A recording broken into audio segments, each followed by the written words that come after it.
What's going on, Yinzers? Welcome into another great episode of the Sick Podcast. Steelers, crazy.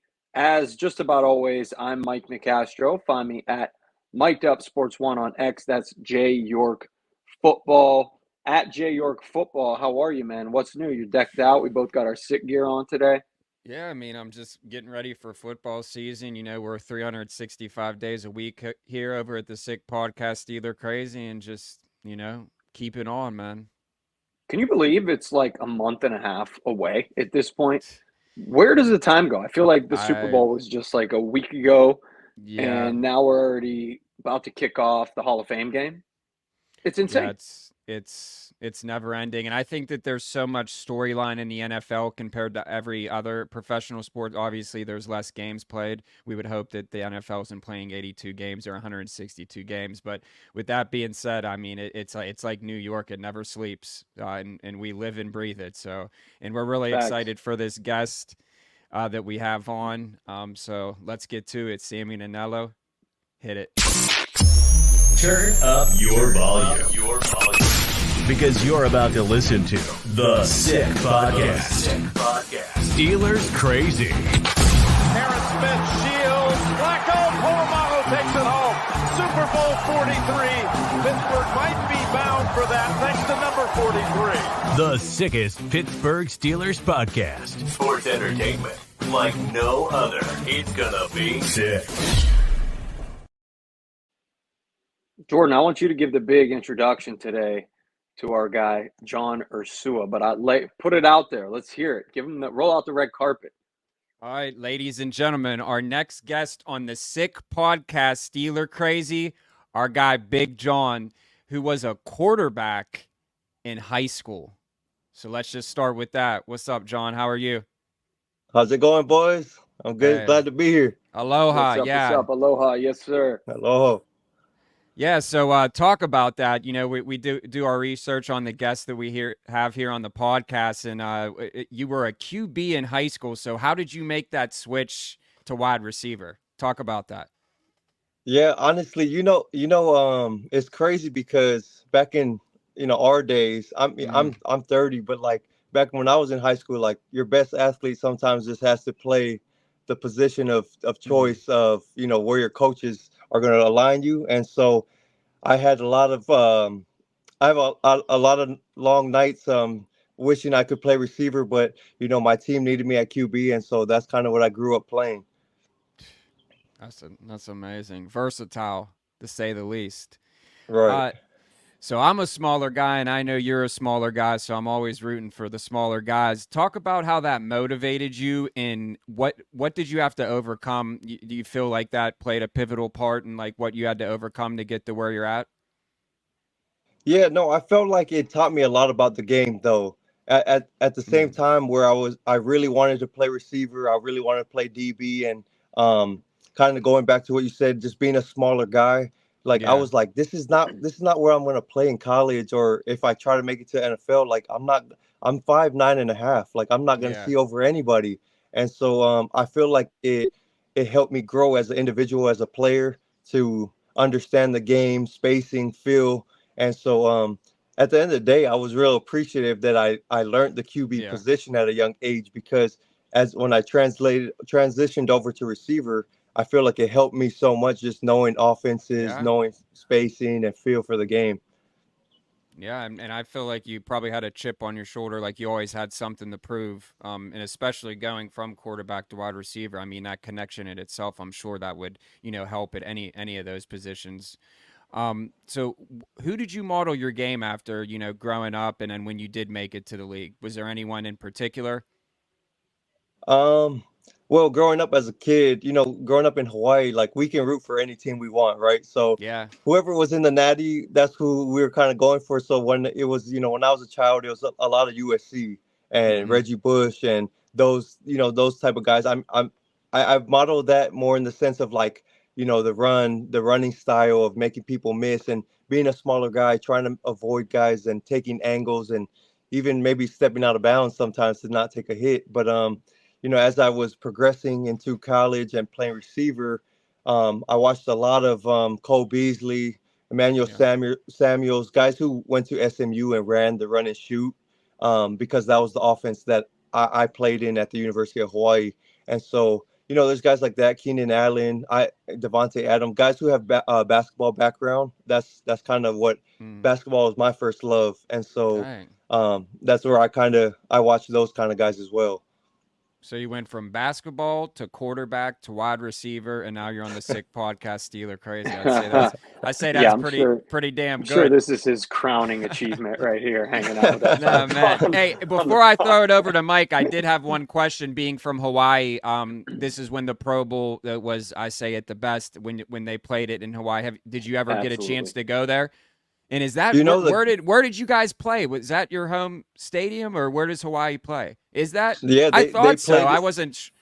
Yeah. No, Go my ahead. bad. Yeah, to cut you off. They played here at the Aloha Stadium where I played all my Okay. college ball. But Okay. the sad part is, to answer your question, I never attended a game because I'm from the Big Island. I'm from Kona, and so Okay. we didn't take outer island kids. We never took a lot of trips to come to Oahu Yeah. and explore the city life or the Mhm. Pro Bowls and so it's kind of Yeah. crazy that I never actually got to watch one. Yeah. That's cool. Mike. Yeah, we talked about you at quarterback, obviously, for a little while there. As you can imagine on the Sick Podcast, Steelers Crazy, we want to talk about another quarterback that you're pretty close with, and that is new Pittsburgh Steelers signal caller, Russell Wilson. First of all, you've been working out with him a little bit this offseason, right? Yes, sir. Yeah, I got the opportunity, play with Russ for 2 or 3 seasons in Seattle, and then I kind of posted on Instagram, and Yeah. maybe you guys have seen, but I got to work out with him about 2 or 3 times this offseason. Yeah, I was going to mention, obviously, the journey to the league brought you to Seattle, and you played with a great team and a lot of legends, and a lot of people want to know about Russ firsthand from a guy that shared a locker room with him. What kind of leader was he, John, when you were there? He's the ultimate leader, teacher. I say that because he does it in a humble fashion where it's not about him, it's about the team and about excelling everybody else in their position and in their role.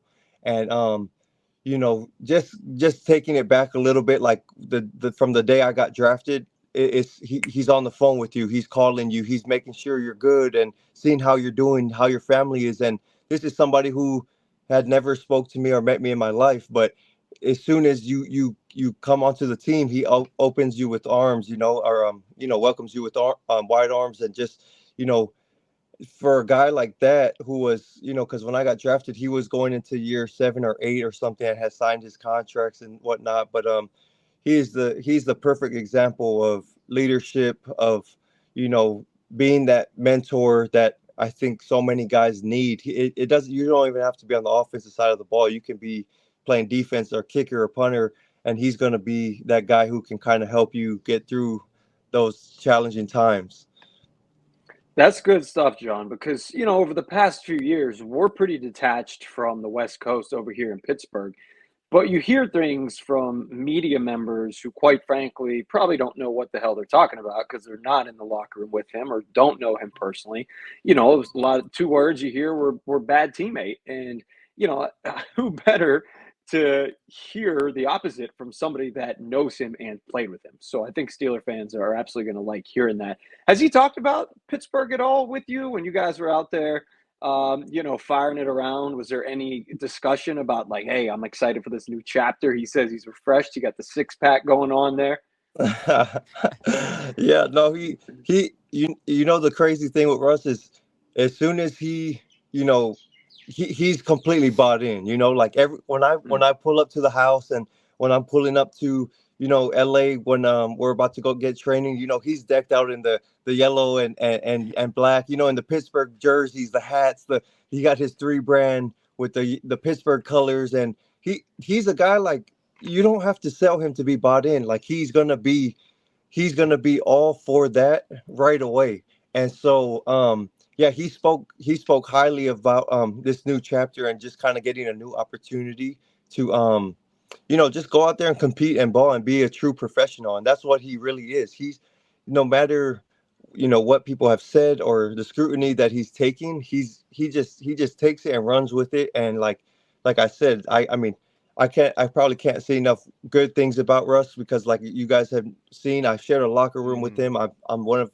he's one of my closest friends, and he's 100% bought in. He's so ready for this chapter, this journey, and I think the sky's the limit with this year, and that roster that they have is solid. So it's going to be crazy.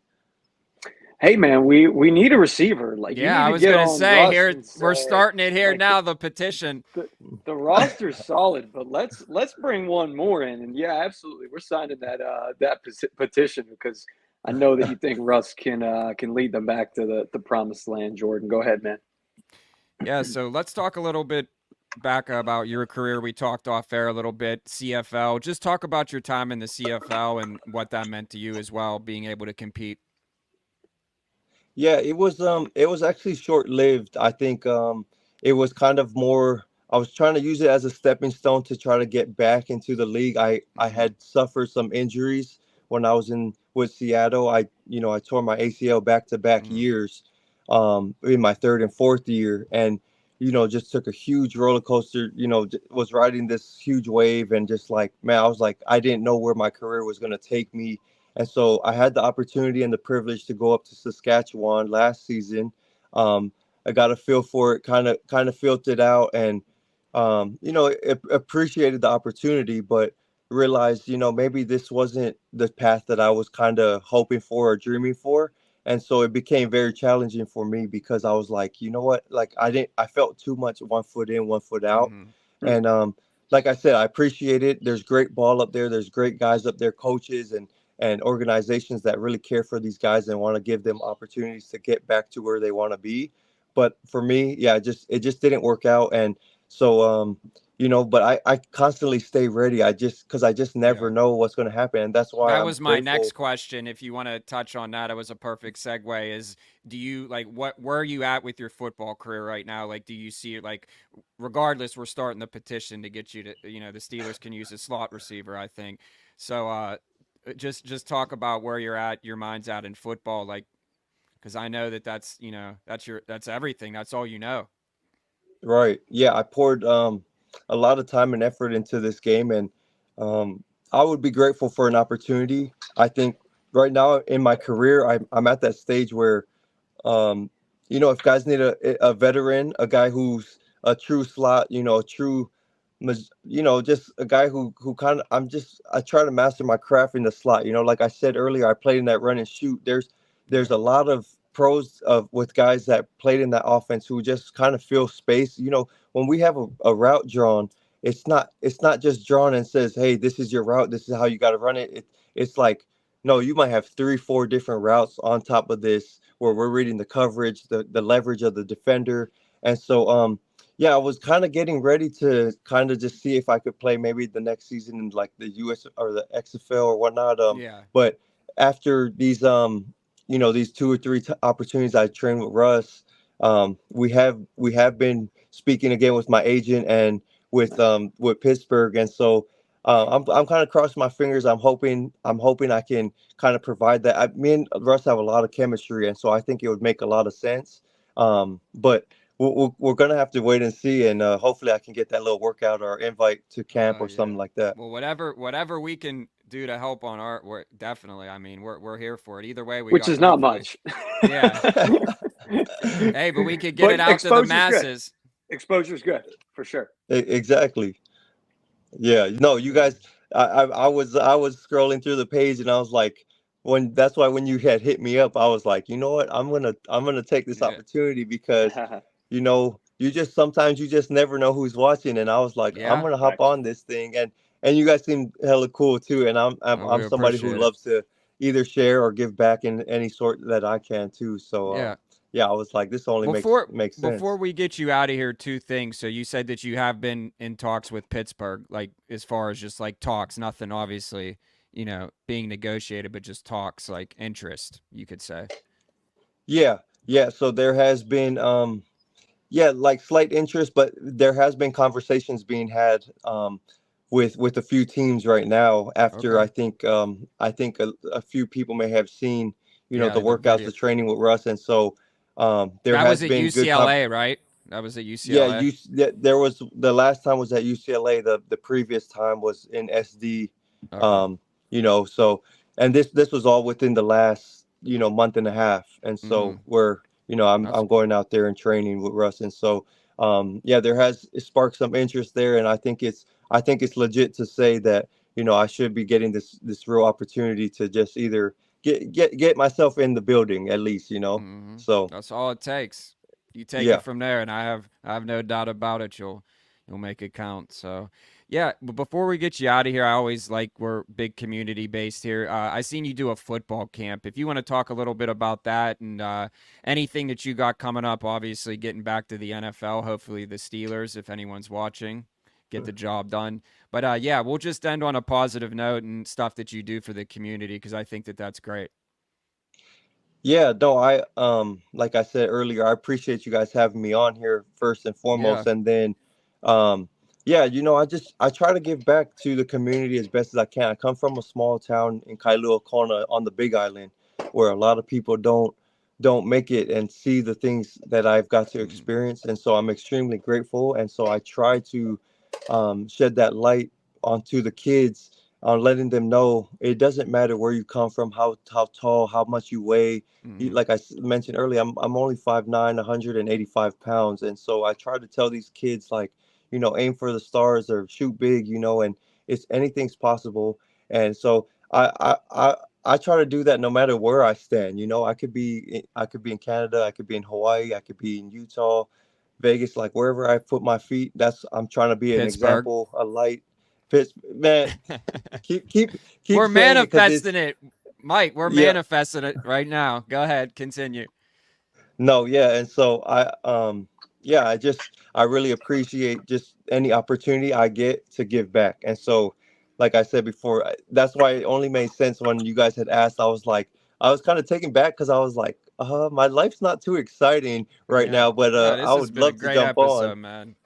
This is Yeah, great. no, I my day consists of, waking up to the beautiful skies of Hawaii and going to the beach, just Mhm. being outside and then also getting my work in. And so like I was just like, man, I don't live too crazy of a lifestyle. I have a very Mhm. simple lifestyle, but I was like, I'll share whatever time I have and hopefully I, give you guys a good opportunity to know a little bit about me, and hopefully I get out to Pittsburgh.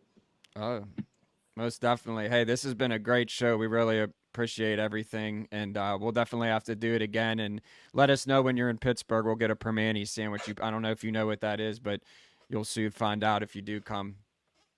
Yeah, no, Uh, I'm gonna stay locked in with you guys and let you know what's going on with the journey. I have full confidence that we'll make it work and get out there for sure. we can't wait Awesome, to my see you, guy. man. Thanks for your time again, John. Thank you Appreciate you. Good guys. I times. Good appreciate you times for guys. sure. Yes, sir. Yes. Take care. Wow. Fun stuff. Yeah, I mean, listen, I love the story about Russ calling John right after the draft. People will not make a big deal out of it. People will say that's what you're expected to do, that's what you're supposed to do. But I'm sure Everyone John ain't would doing that. say, I'm sure one, everybody's been doing that. And I'm sure John would say that he doesn't think everybody's doing that for a seventh round pick, right?